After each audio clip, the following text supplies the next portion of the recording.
grâce soit rendue à Dieu, qui nous fait toujours triompher en Christ, et qui répand par nous, en tout lieu, l'odeur de sa connaissance. Il y a 4 messages qui intéressent notre sujet et avec lesquels j'aimerais commencer sur ce verset. D'abord, l'idée de vérité, puisque la connaissance de Dieu, c'est la vérité. Et deuxième idée, après la vérité, c'est l'idée donc de connaissance. Mais pour diffuser la vérité et diffuser la connaissance, on va avoir à affronter des difficultés dans notre vie. Puisqu'on nous a dit, on verra plus tard, qu'on entre au royaume des cieux qu'avec des tribulations, c'est-à-dire avec des difficultés. Ça fait déjà partie, ça nous permet déjà d'introduire notre sujet. Mais l'idée aussi, c'est que ces difficultés, on va les vaincre. C'est pour ça que le verset nous parle de triomphe, mais de triomphe en Christ. Donc on arrive à vaincre les difficultés, à les surmonter qu'avec l'appui, qu'avec l'aide du Christ. Et on sait, et on verra d'ailleurs pendant toute la réunion, on sait que le pape Saint Cyril était appelé l'homme de la prière. Et l'homme de la prière, c'est précisément parce que la prière, c'est l'arme ultime pour dialoguer avec Dieu et pour que nous puissions triompher de ces difficultés. D'où ce qu'on fait à chaque fois dans la prière des heures, l'Agbeya, ou au début de chaque messe, quand on fait l'action de grâce, c'est qu'on remercie Dieu, et c'est ce que nous dit aussi ce verset qui est assez complet du coup. Grâce soit rendue à Dieu parce qu'il nous aura permis effectivement de triompher de ces difficultés. Donc c'est pour ça que je voulais commencer par ce verset qui commence déjà à nous montrer que oui, il y aura des difficultés, mais il y a une victoire à la fin. La troisième slide c'est le plan du cours, le plan de la conférence. Alors il y aura une introduction générale avec quelques définitions. Bon, on ira assez vite là-dessus, parce qu'on ne va pas faire... Mais il y aura 3 grandes parties. Est-ce qu'on peut éviter les problèmes? Et si oui, lesquels? Et sinon, pourquoi on ne peut pas les éviter? Enfin, pourquoi certains problèmes peuvent être évités? Pourquoi d'autres ne peuvent pas être évités? Et après, s'il y a des problèmes qu'on ne peut pas éviter, comment les affronter, les résoudre? Et là, c'est les 7 clés que je vous ai mis...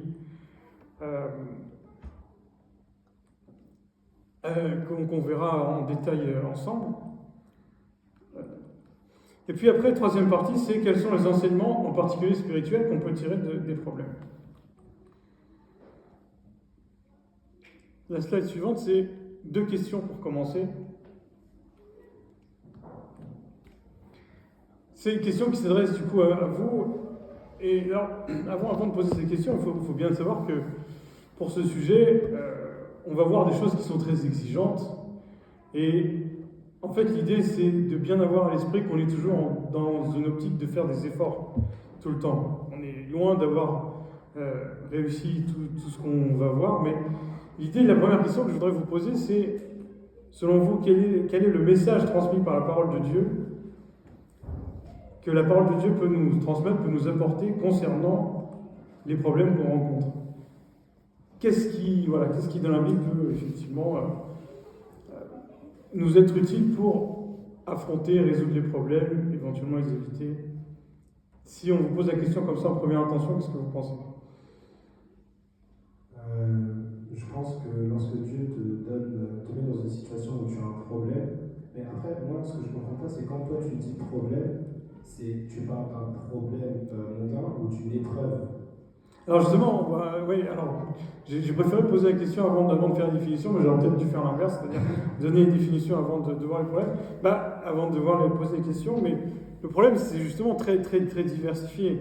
Il y a des problèmes qui concernent notre foi, il y a des épreuves très graves qui nous mettent vraiment, qui nous mettent vraiment dans une difficulté, et puis il y a des problèmes plus anodins qui passeront, il y a des problèmes matériels, il y a des problèmes spirituels. Et c'est la distinction que je ferai quand j'aborderai la première partie, comment éviter les problèmes. Parce qu'il y en a qu'on peut éviter, il y en a qu'on ne peut pas éviter. C'est pour ça que... Pour le coup, si je reprends ce que tu dis, un problème qui serait spirituel, du coup, je pense que ça viendrait certainement de Dieu. Je pense que c'est Dieu qui nous met dans des situations où il fait en sorte qu'on soit un peu mal à l'aise et qu'on soit du coup dans un problème. Mais pour apprendre et en tirer une leçon, par exemple, si tu es une personne qui prie pour avoir de la patience, Dieu ne va pas juste te donner de la patience, il va te mettre dans une épreuve, dans un problème qui exige de la patience. Oui, c'est ça. Donc ici, on est dans une optique d'un problème qui favorise l'édification spirituelle. C'est ça, mais tu le dis mieux. Non, et du coup, ça parle aussi de l'optique, encore mieux que nous deux. Effectivement, quand il parle de joie au milieu des tribulations, et donc l'épreuve, le problème, que ce soit un problème, un problème effectivement spirituel, permet l'édification. Et même certains problèmes matériels, on va le voir, lorsque, par exemple, s'il n'y avait pas eu l'hérésie d'Arius, il n'y aurait pas eu saint Athanase, par exemple. Et donc il y a plein de problèmes comme ça qui, comme on nous dit dans Romains 8, 28, que tout concourt au bien pour ceux qui aiment Dieu, il faut bien être conscient que oui, la vérité c'est qu'il y aura des problèmes, que personne n'échappe aux problèmes, mais que en fait, derrière ces problèmes, il peut y avoir un bien, soit à court terme, soit à long terme, soit même des bienfaits qu'on ne connaîtra qu'après, puisqu'il y a un aspect mystère dans la volonté de Dieu qu'on ne connaît pas toujours. Est-ce qu'il y a d'autres personnes qui veulent intervenir?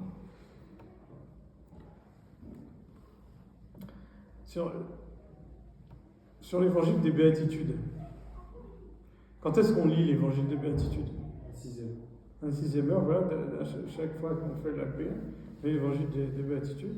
Et donc, qu'est-ce que ça peut nous inspirer? Qu'est-ce que ça peut nous montrer concernant la question des problèmes? Et après, je reviendrai effectivement à un travail plus académique de définition, mais je voulais, avant de définir, avant de faire une méthodologie un peu plus rigoureuse, avoir déjà vos avis de manière plus libre.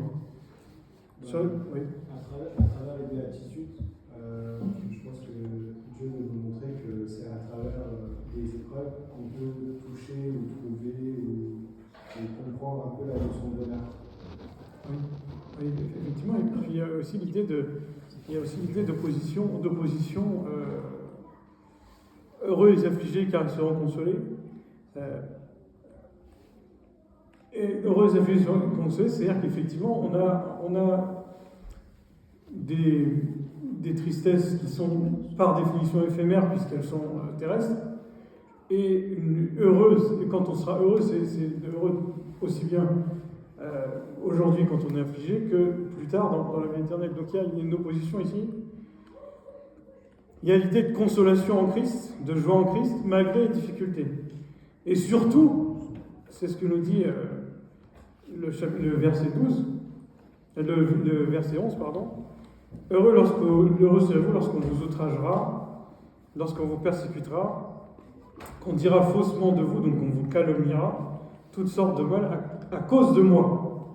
Donc c'est là où il y aura bien une distinction à faire entre les problèmes qu'on a dans notre vie quotidienne à cause de notre comportement ou à cause de celui des autres, ou les problèmes qu'on a parce qu'on est chrétien. Et donc il y a des conflits qui existent, il y a des problèmes qui existent, qui sont des conflits purement matériels, et des conflits spirituels. Et ces conflits spirituels, on peut les éviter par le dialogue, même entre les églises.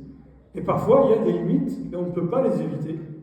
Quand, par exemple, une église va prendre une position qui va être contraire à notre foi. Si vous voyez le Saint-Synode, ce qui a été décidé hier, oui, on accepte de résoudre les conflits, les problèmes, mais dans une limite qui est de ne pas faire de compromission avec la foi. Donc, consolation en Christ,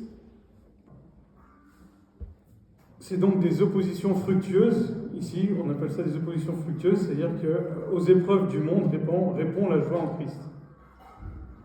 C'est donc un appel au courage, à la persévérance.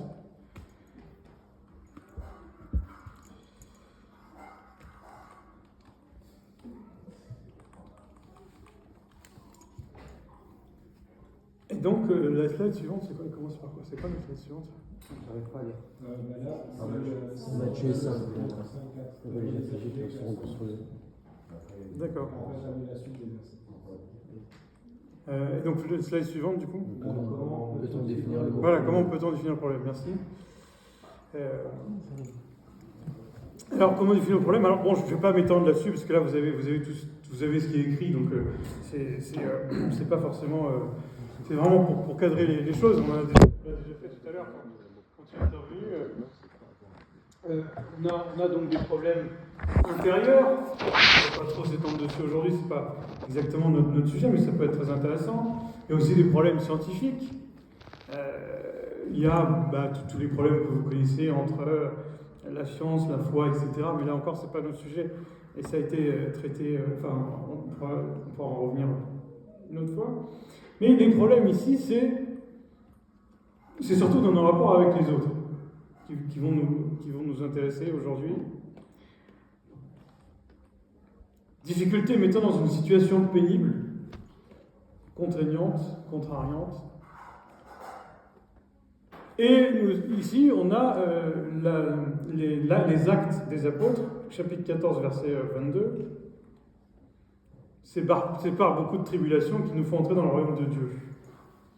Donc c'est là encore l'idée que Dieu ne nous a pas caché les difficultés qu'on affrontera.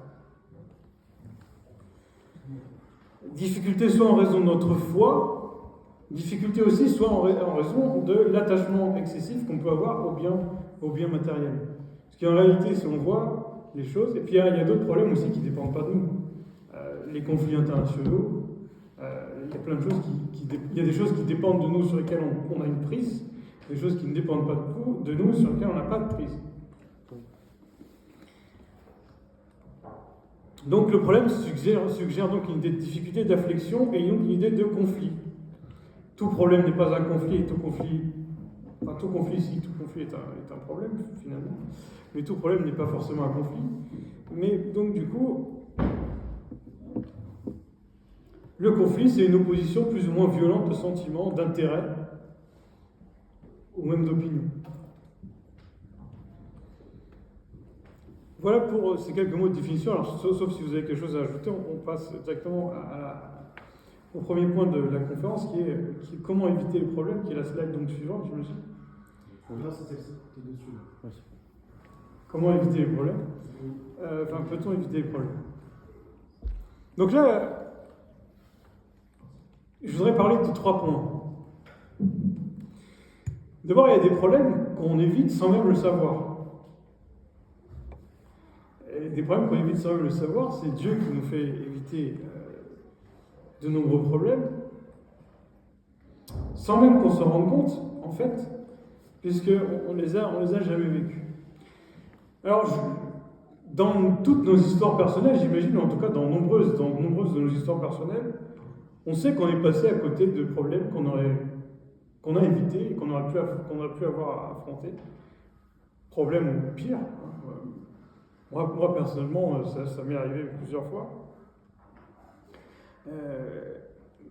Donc, je ne vais pas dire ici, c'est pas très intéressant, mais en fait, l'idée, c'est que, voilà, Dieu, comme Dieu, en fait, s'occupe de nous tout le temps, il y a des problèmes que nous, on évite, mais on n'est pas au courant qu'on les a évités.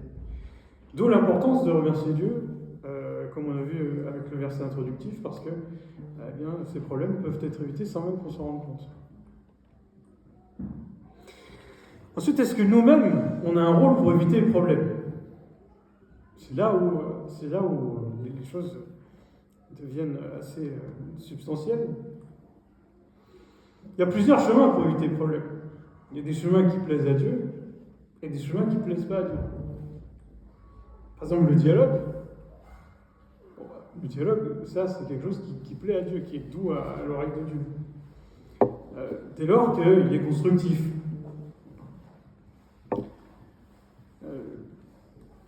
La fuite, ça, c'est moins bien. Est-ce qu'il y a des exemples de fuite dans la Bible? La fuite de Jonas.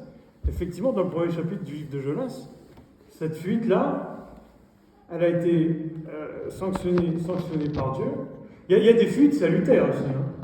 Il y a des fuites salutaires, comme la fuite, comme comment la fuite de Moïse et la fuite du Christ lui-même vers l'Égypte. Des fuites salutaires parce que c'est des fuites qui permettent d'accomplir la mission. Mais la fuite, c'est pas la fuite en elle-même qui pose problème, c'est pourquoi on fuit. Est-ce qu'on fuit pour échapper à nos responsabilités ou est-ce qu'on fuit pour, en fait, accomplir notre mission? S'il y a un danger imminent, évidemment, il faut fuir. Si on peut. Mais effectivement, là, du coup, l'exemple de Jonas et le contre-exemple de Moïse et de Jésus-Christ lui-même avec sa famille, avec la Sainte Famille, ce sont des exemples assez éloquents.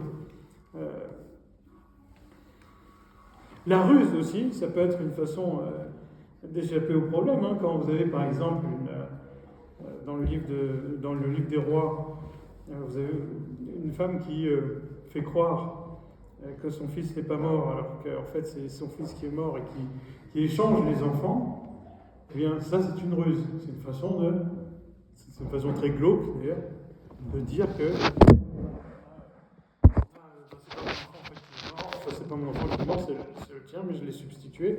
Donc le roi Salomon a su, par sa sagesse, effectivement, revenir sur, débusquer cette ruse et voir qui était la vraie mère. Comment il a fait d'ailleurs, vous savez? Il les a mis au peuple. Oui, et donc il a dit effectivement, il a proposé finalement soi-disant de partager l'enfant, ce qui est absolument impossible. Donc la vraie mère n'a pas accepté, et la fausse mère a dit bon, on partage. Une chose n'est pas facile, et c'est le point le plus épineux peut-être de la conférence. Chose n'est pas forcément facile à faire, c'est le renoncement. Le renoncement, et là on parle ici bien sûr des problèmes qui sont dus aux choses matérielles. Le renoncement, ça entraîne l'absence d'inquiétude. C'est facile à dire, mais c'est à la fois tout notre défi en tant que chrétien, notre humilité, notre ferme conviction que Dieu pourvoira à tout. Donc on ne doit pas se focaliser ou trop se soucier des choses matérielles. Il s'agit donc de s'exercer, comme on a vu lorsqu'on a fait le cours avec Michoï sur le discernement, sur l'effort spirituel. L'effort spirituel ici, c'est de s'exercer à renoncer. Évidemment, on n'y arrivera pas du jour au lendemain et peut-être qu'on n'y arrivera jamais. Mais l'essentiel, c'est d'essayer tout le temps, d'essayer, parce qu'il faut progresser dans la vie spirituelle. Saint Matthieu 6,31. Ne vous inquiétez donc point, il ne dit pas que mangerons-nous, que boirons-nous, etc. De quoi serons-nous vêtus? Votre Père Céleste sait que vous en avez besoin. Et donc cherchez premièrement le royaume et la justice de Dieu, et toutes ces choses vous seront données par-dessus.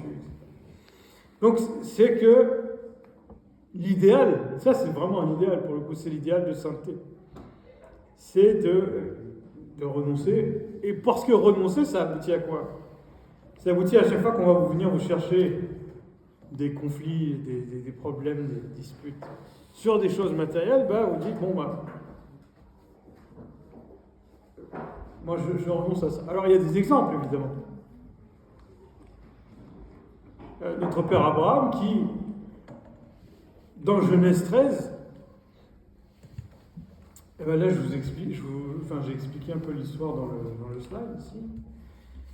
Pour éviter une dispute, voire une guerre avec son neveu Lot, Abraham renonce, laisse le choix à Lot de la terre, de la meilleure terre selon lui. Lot choisira la meilleure terre en apparence, mais en fait cette meilleure terre en apparence, elle va s'avérer pleine de problèmes, puisqu'il y a Sodome et Gomorrhe qui vont être détruits, et donc il va devoir finalement venir habiter sur la même terre qu'Abraham. Donc c'est un exemple où le renoncement d'Abraham finalement a donné lieu à une récompense de Dieu, mais une récompense de Dieu passe pas dans le ciel, mais immédiatement sur terre. Alors il se trouve que les récompenses de Dieu ne viennent pas toujours immédiatement, vous l'avez dit tout à l'heure. sur la mise à l'épreuve. Si on demande la patience, on n'aura pas toujours la patience d'un claquement de doigts, parce que Dieu connaît le temps, Dieu connaît le lieu, Dieu sait que notre mise à l'épreuve, elle ne peut pas être plus grande que ce qu'on peut supporter. C'est une affaire de foi aussi.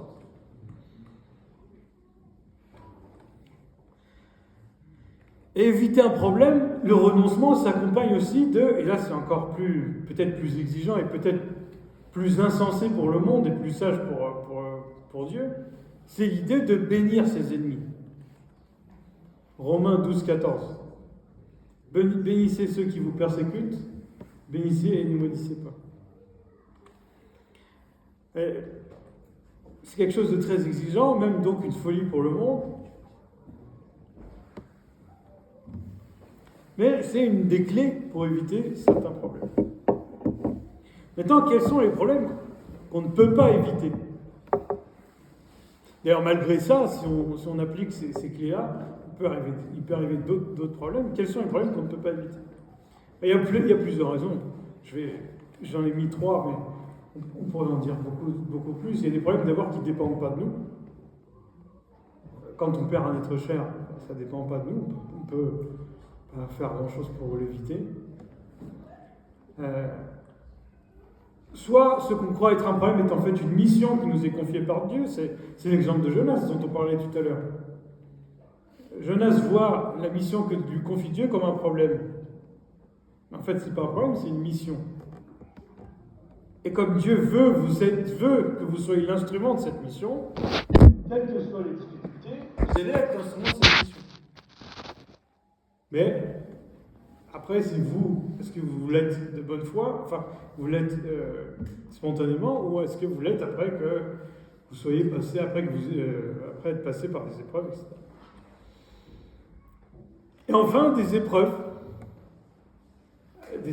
soit subies pour Dieu, soit subies en dehors de Dieu. Alors là, j'ai donné 2 exemples qui concernaient Dieu, donc Saint Paul et Job. Eux, ils ont subi des épreuves immenses. Job a tout perdu, a été très malade, a perdu ses proches, a perdu ses biens. Et l'idée, c'est de dire qu'il a tenu malgré toutes ces... il a tenu à Dieu, il ne s'est pas éloigné, malgré toutes ces douleurs extrêmes, puisque là, on est vraiment dans un exemple qu'on appelle paroxystique, c'est-à-dire c'est le sommet c'est le sommet des choses qui peuvent nous arriver de mal dans la vie, dans le livre de Job. Il y a aussi la crucifixion du Christ, mais là c'est un autre débat, et je ne vais pas en parler aujourd'hui parce que ça mériterait quelque chose de particulier à lui à soi tout seul.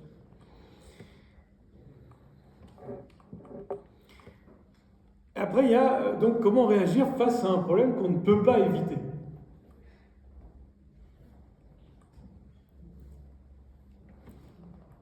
Donc, ce que je vous disais tout à l'heure, c'est que c'est par beaucoup de tribulations qu'il nous faut entrer au royaume de Dieu. Les difficultés sont le lot de tout chrétien. Il y a des choses qu'on pense qui ne sont pas l'opinion majoritaire du monde. On en a eu encore des exemples cette semaine, et même encore aujourd'hui, si vous avez vu l'actualité. Le président de la République. D'accord. Comment ? Il y a quoi, le président ? La constitutionnalisation de l'avortement.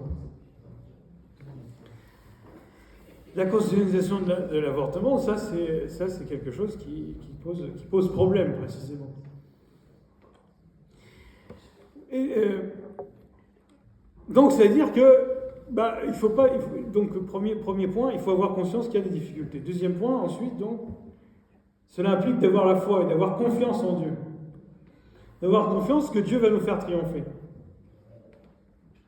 Parce que c'est théorique, les paroles, de dire oui, Dieu va nous faire triompher, mais le vivre soi-même dans son cœur, ça permet d'affronter un problème, d'être armé pour affronter un problème. Par exemple, Saint Paul a vécu beaucoup d'épreuves, ce que je dis ici. Il a vécu loin de sa famille, il a été en prison plusieurs fois, il a même écrit des épîtres en prison, comme l'épître aux Philippiens. Et malgré le fait qu'il soit en prison, il arrivait à conserver une joie en Christ. Et d'ailleurs, toutes les persécutions que saint Paul a connues ont permis les progrès de l'évangélisation. Chaque fois que saint Paul était chassé d'une ville qui est dans une autre ville, en fait, ça permettait à la parole de Dieu d'être diffusée à d'autres gens qui ne la connaissaient pas avant. Donc l'idée d'être l'instrument de Dieu pour diffuser la connaissance, ça c'est vraiment au cœur de notre vie et de notre mission. Je parle aussi d'un exemple sur les apôtres. Le chapitre 5 des Actes des apôtres, il parle du second emprisonnement après du procès devant le Sanhédrin, donc le tribunal religieux juif. Et donc il s'agissait ici de montrer que même pendant un procès, même pendant un emprisonnement, les apôtres étaient joyeux d'avoir été dignes de subir des outrages pour le nom de Jésus. C'est le verset 41. Chapitre 5 des Actes des Apôtres, verset 41. Donc, quelques éléments pour affronter les problèmes. Et c'est ce qui nous permet de faire la transition. C'est la slide qui commence par transition entre la partie 1 et la partie 2. Parce que nous savons du reste que toute chose concourt au bien de ceux qui aiment Dieu. Le dessin ici, c'est le dessin, c'est pas le dessin S2S. Donc, ça nous permet de voir comment on peut affronter les problèmes. C'est la slide suivante, du coup, affronter les problèmes. 7 clés pour être armé dans l'idée d'affronter les problèmes. Alors ici, je rappelle le plan que j'avais déjà mis en introduction, mais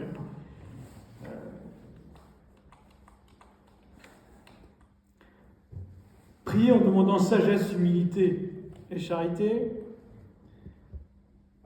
Écoutez tout le monde avec la même attention. Quand vous êtes médiateur pour régler un problème, vous ne devez pas prêter l'oreille à celui qui crie le plus fort. Analysez un problème en profondeur, parce qu'on peut venir vous voir pour un problème qui finalement n'a pas beaucoup de... est un problème futile, mais en fait derrière vous vous apercevez qu'il y a un problème beaucoup plus grave à régler. Revenir aux fondamentaux, au but de la vie chrétienne, faire appel à un tiers, savoir déléguer, planifier les étapes de la résolution du problème, et enfin, suivre un problème à long terme pour voir s'il n'y a pas d'autres problèmes, si vraiment le problème est vraiment résolu à long terme. Alors c'est ces 7 points qu'on va étudier.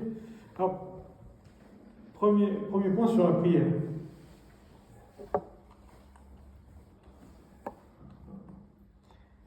Il ne faut pas compter sur soi-même, mais avant tout sur Dieu. Saint Cyril VI, c'était l'homme de la prière, et ça doit être notre modèle là-dessus. Parce que si on compte sur nous-mêmes, ou même sur autrui, la parole de Dieu nous dit, dans Jérémie 17, 5, maudit soit l'homme qui se confie dans l'homme, qui prend la chair pour son appui. On prie en demandant la sagesse, la charité, l'humilité, parce que pour résoudre un problème, il faut déjà que nous-mêmes on soit immunisés. C'est comme en médecine, si vous allez soigner un malade contagieux, vous devez faire en sorte que quand vous allez soigner quelqu'un, au moins vous êtes protégé plus ou moins, et la protection médicale est moins forte que la protection divine, évidemment. Demander l'amour fraternel pour ne pas aggraver la discorde, parce qu'en fait les problèmes, c'est souvent pour aggraver la discorde entre les gens. Patience, charité, bonté d'âme.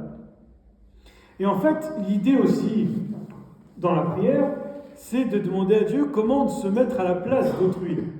Parce que quand on est nous-mêmes dans un problème, cette fois-ci, on ne pense pas forcément à ce que pense l'autre. On pense à ce que nous on a, à notre souffrance, à notre problème à nous. Donc on est centré, on est auto-centré, et l'idée c'est de faire preuve d'empathie. Exemple d'empathie, évidemment, il y en a plusieurs dans la Bible. Jésus avec la Samaritaine, au puits de Jacob, en Samarie. Il lui parle alors que normalement il ne devrait pas lui parler à cause de la différence de communauté, etc. Donc, aller au-delà des préjugés, se mettre à la place d'autrui et ne pas juger. Saint Jean 4, 7, 31. Pareil pour la rencontre avec la femme adultère au mont des Oliviers, où Jésus dit aux gens, si une personne parmi vous n'a jamais péché, qu'il lui jette la première pierre. Jean 8, 1, 8. Si on ne recourt pas à Dieu au préalable et qu'on veut régler un problème nous-mêmes, on peut arriver à des extrêmes. Alors, c'est un exemple vraiment caricatural, c'est celui de Exode 2, 11, 15, avec Moïse qui, au début de sa vie, avant qu'il ne soit vraiment choisi par Dieu, etc., quand il voit un Hébreu être maltraité par un Égyptien, il va finir par tuer l'Égyptien. Évidemment, ce n'est pas une façon de régler un problème. Et puis plus tard dans sa vie, parce que Moïse aura reçu la bénédiction de Dieu, prié, il va pouvoir résoudre de nombreux problèmes et même faire plier Pharaon qui était considéré comme indomptable grâce à Dieu justement. Donc on voit une idée de progression spirituelle. Seul il ne peut pas grand-chose, avec Dieu il peut tout. Bien sûr on en a de nombreux exemples, Goliath qui est vaincu par David, le plus petit d'entre ses frères, qui aux yeux du monde ne valait rien, et aux yeux de Dieu, c'est lui qui a été choisi, et c'est lui qui a vaincu Goliath par une flèche, par une fronde, etc. Donc celui qui s'en remet à lui-même dans la lutte ne réussit pas.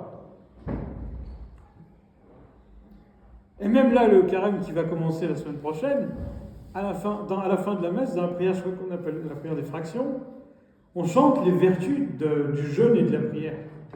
C'est par le jeûne et la prière qu'on dit le jeûne et la prière, ça nous a permis de faire tomber la pluie en période de sécheresse, vaincre les démons, vaincre des tempêtes, guérir des malades, ressusciter des morts, etc., etc. Donc notre puissance à nous, elle n'est rien à côté de celle que peut nous procurer Dieu.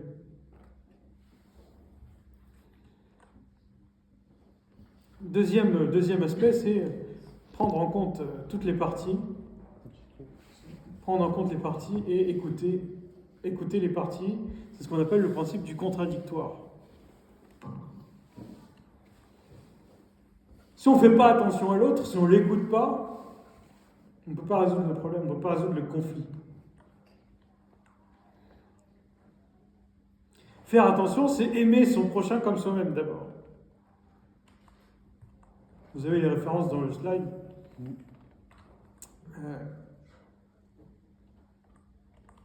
C'est aussi faire attention à sa dignité, ne pas le heurter dans sa dignité. Par exemple, si vous avez l'exemple de Saint Matthieu, 18, 15, 17, si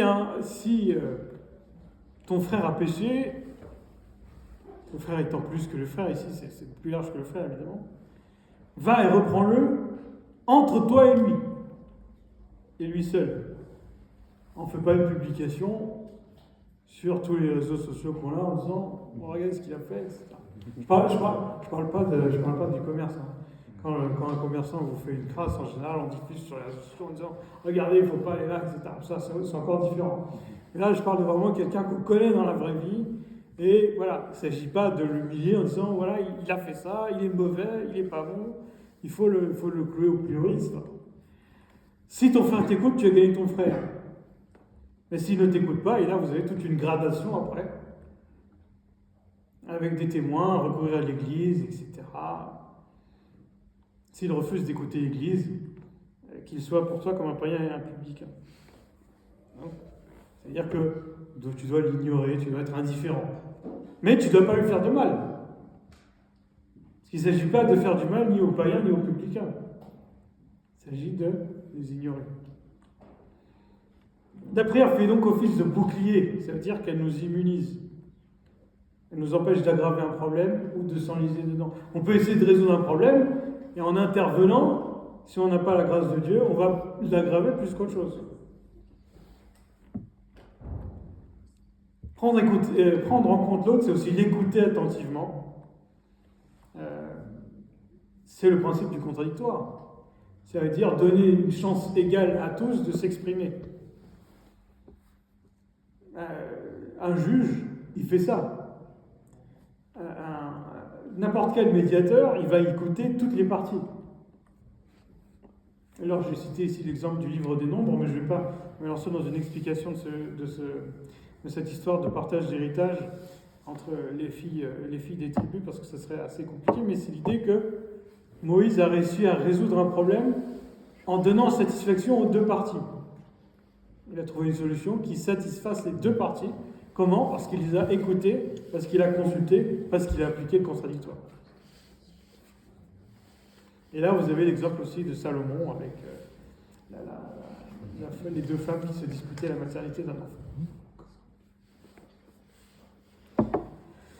Le roi Salomon n'a réussi à faire preuve de sagesse qu'après l'avoir demandé à Dieu. Et d'ailleurs, Salomon, c'est celui qui a le plus de sagesse, parce que ni avant lui, ni après lui, personne n'aura autant de sagesse que Salomon. C'est la promesse de Dieu. Il faut donc bien écouter tout le monde, y compris la partie faible, sinon on n'est pas un bon médiateur. Troisième point, c'est analyser un problème en profondeur. Analyser pour savoir si le problème révélé est différent du problème réel.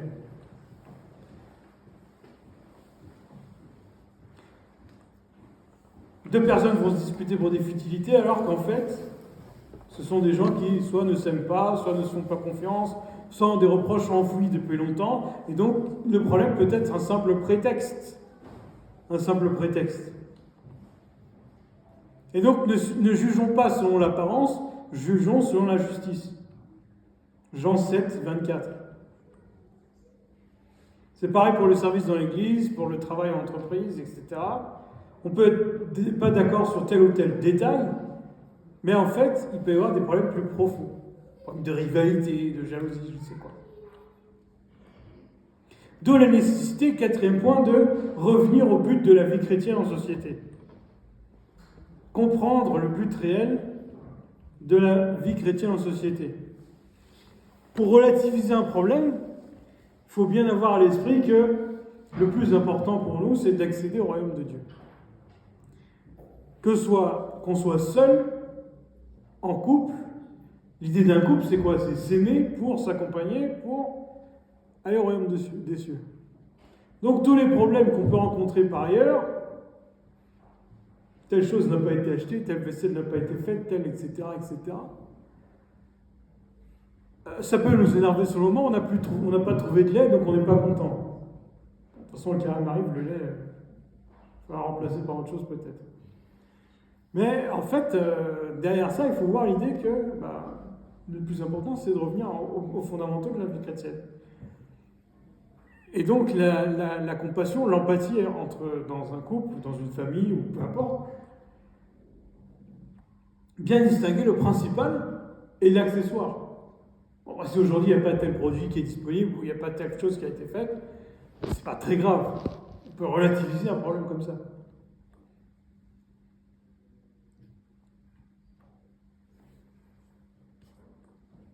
Donc il faut poser des règles simples, claires et préalables, et essayer de relativiser les choses. Il y a un problème comme ça de jalousie entre deux groupes de personnes dans deux communautés différentes, la communauté des Hébreux et la communauté des Helléniques, donc des Grecs, dans le livre des Actes des Apôtres. Un problème de distribution de nourriture entre deux communautés, entre des veuves issues de deux communautés, donc les Hébreux et les Grecs. Mais les apôtres n'oublient pas le but pour lequel ils ont été édifiés. Le service apostolique et la prière. Acte 6, 1, 2 et quelques, etc.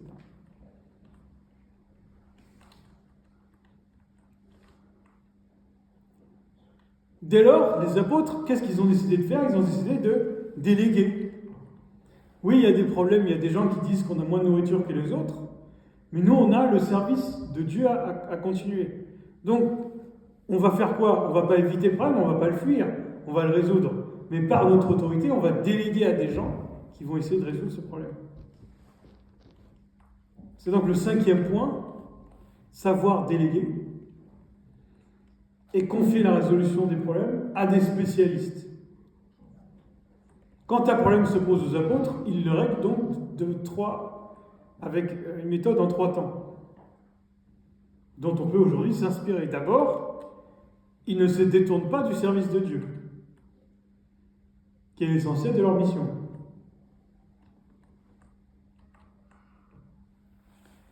Les actes des apôtres, vous avez la référence, on nous dit, oui, il n'est pas convenable que nous fassions le service à table, non pas parce que c'est par orgueil, on ne va pas faire le service à table, parce qu'ils ont accepté ils ont vu le modèle de Jésus qui était de laver les pieds, de se laver les pieds, que le plus grand lave les pieds du plus petit. Donc c'est pas par par orgueil qu'ils refusent de servir à table, c'est parce qu'ils ont d'autres missions plus importantes à faire. Donc ils vont déléguer d'autres personnes qui vont faire ce service. Deuxièmement, donc, ne pas éviter le problème, mais le résoudre.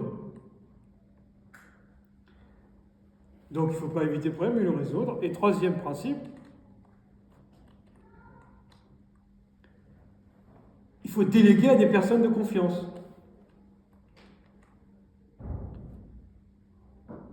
Qui sont aimés des gens et qui sont proches de Dieu.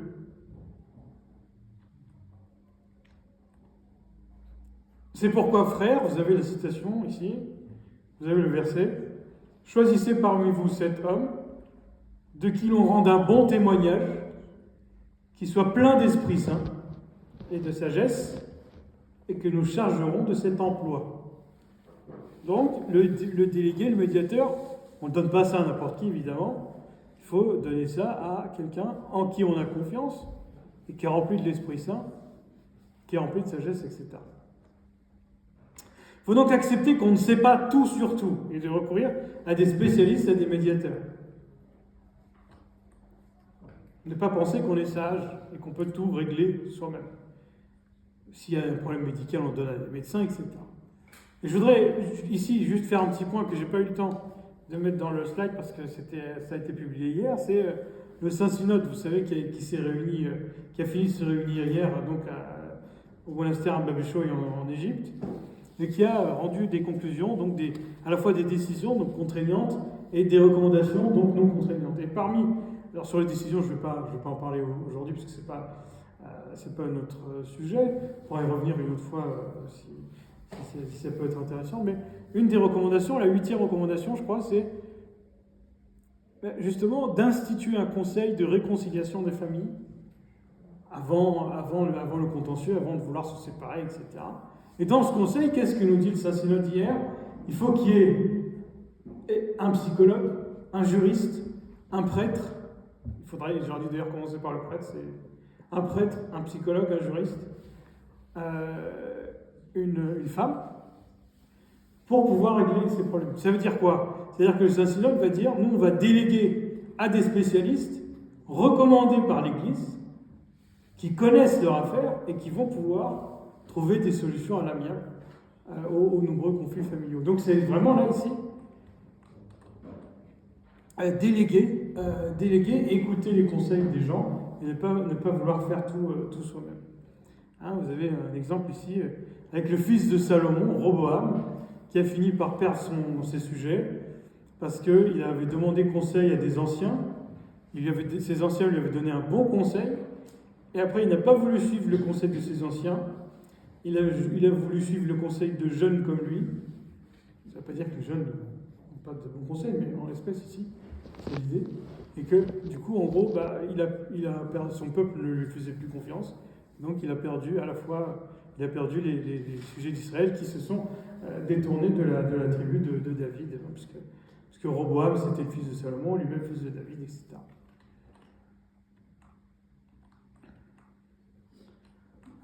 Donc là, c'est le premier livre des rois, chapitre 12, verset 19. Donc vraiment, savoir déléguer. Sixième point, donc, la patience, la progressivité, la planification. Ça veut dire que si un problème est enraciné, si un problème est ancien, on ne peut pas vouloir le régler en une seule journée. Donc il faut faire un calendrier, il faut planifier la résolution du problème, il faut faire preuve de méthode. Alors j'ai donné des exemples ici, en matière de rééducation par exemple, quand quelqu'un se casse une jambe, il ne va pas marcher du jour au lendemain. C'est la même chose pour régler un problème. Si vous avez des gens qui ne peuvent pas se supporter, vous n'allez pas leur demander d'aller au resto pendant 3 heures ensemble dès la première journée. Sinon, il peut y avoir des accidents.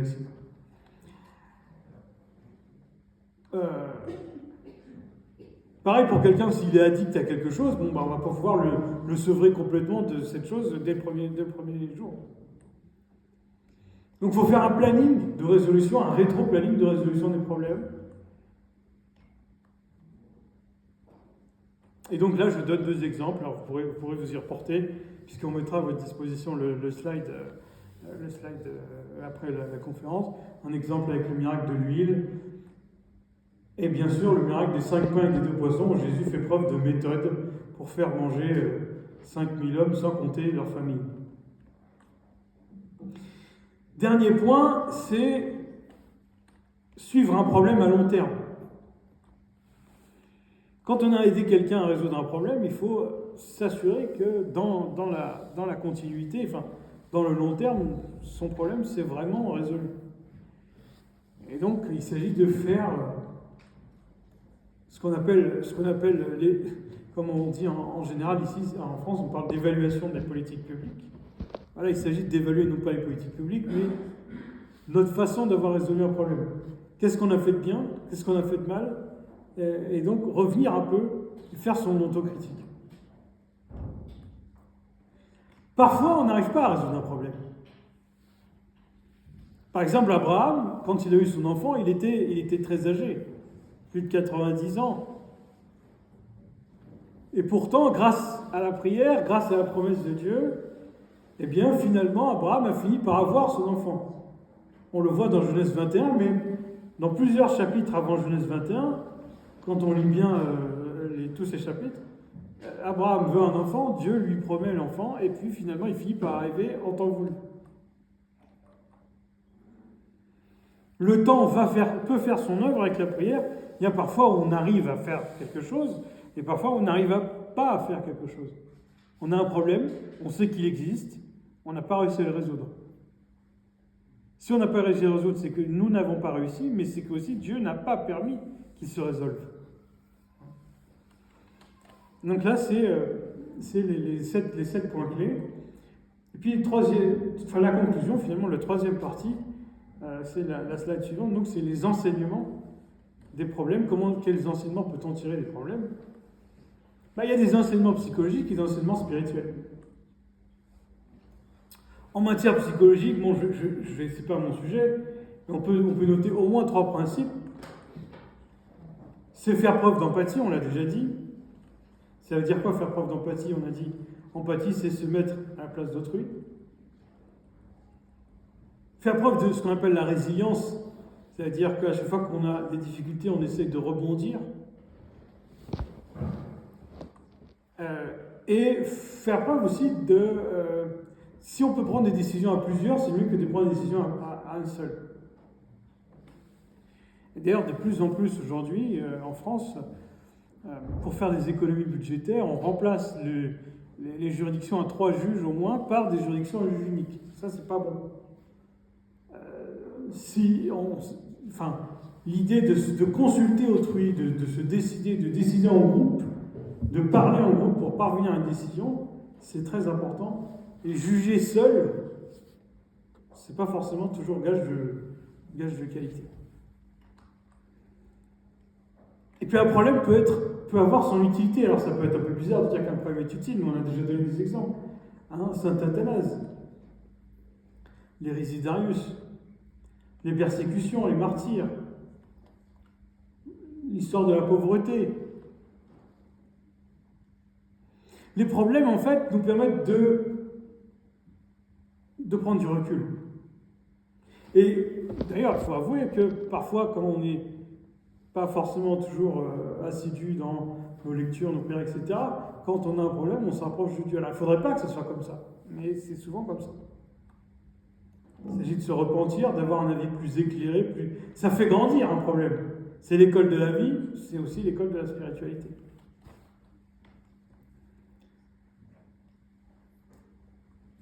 Bénéfice spirituel, bénéfice aussi dans notre vie quotidienne. Le problème peut donc à la fois nous affliger, comme l'a été Saint Paul, comme l'a été Sainte Marie, la Vierge Marie, et comme l'a été Jésus lui-même. Jésus lui-même a souffert dans sa chair, mais il savait pourquoi il souffrait. Et donc les difficultés ne doivent pas nous décourager, car la grâce de Dieu est toujours là, malgré donc des souffrances. Saint Paul insiste sur les actions de grâce, toujours remercier Dieu. C'est pour ça que nous te remercions en toutes choses, pour toutes choses et en toutes choses.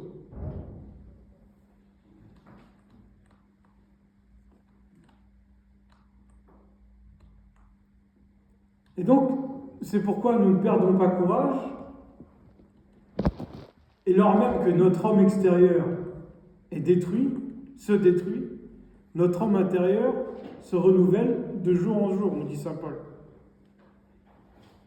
Car nos légères afflictions du moment produisent pour nous, au-delà de toute mesure, un poids éternel de gloire.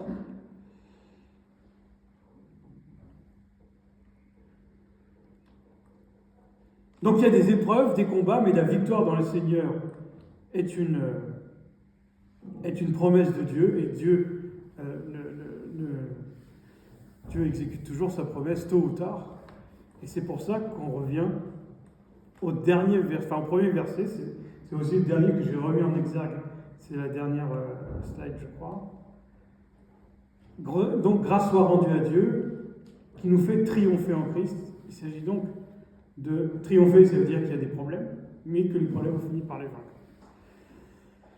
Donc la connaissance de Dieu, l'action de grâce, la foi en Dieu et la confiance qu'on a en Dieu nous permet soit de résoudre les problèmes, soit si on n'arrive pas à les résoudre, d'en tirer des bénéfices spirituels à court terme ou à long terme. Voilà, gloire à Dieu, éternellement.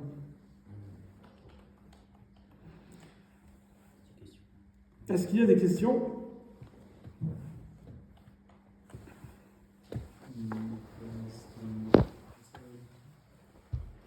Je pense que tu as été assez clair. En tout cas, on mettra à votre disposition la présentation. Merci. Et puis, je vous remercie de m'avoir écouté. Merci.